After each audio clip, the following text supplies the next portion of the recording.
Nauwi sa Abulan ang pagpara ng pulisya sa isang kotse na hinanapan din ng rehistro ng mga corner. Nahulihan ito ng baril at mga hinihinalang droga. Ang iba pang nadiskubre ng pulisya sa aking eksklusibong pagtutok. Unang sinitaan ng PNP Highway Patrol Group ang kotseng ito sa kahabaan ng Tomas Morato Avenue, Quezon City.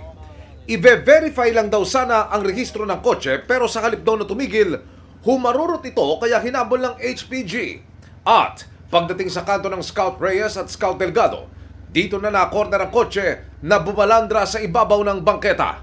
2 pasahero ang nakatakas habang ang driver sumuko na sa mga pulis. Nang inspeksyonin ang loob ng kotse, na-recover ang mga kontrabandong ito.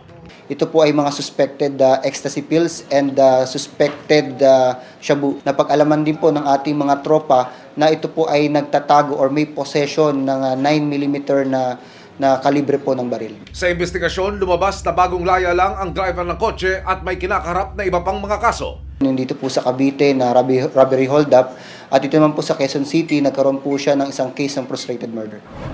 Kanina, isinalang na sa macro-etching ang sinitang kotse ng suspect. Need natin na i-macro-etching yung mga sasakyan na na-impound ng HPG, no? Para at least malaman din natin kung orig ba talaga yung chassis number or tinampered. Sa initial investigation, lumabas na hindi tugma sa rehistro ang kulay ng kotse at ang plate number, pirata. Anong masasabi niyo naman sa plaka? Based naman sa plaka na nakuha natin, no, hindi makakatakas sa HPG yan, sa size, sa lahat, no. Isang tingin lang yan ng ating mga tropa. Nakausap namin ang suspect. Ito ang kanyang tugon sa mga akusasyon. No comment po. Para sa GMA Integrated News, Emilio Sumangil, nakatutok, 24 oras.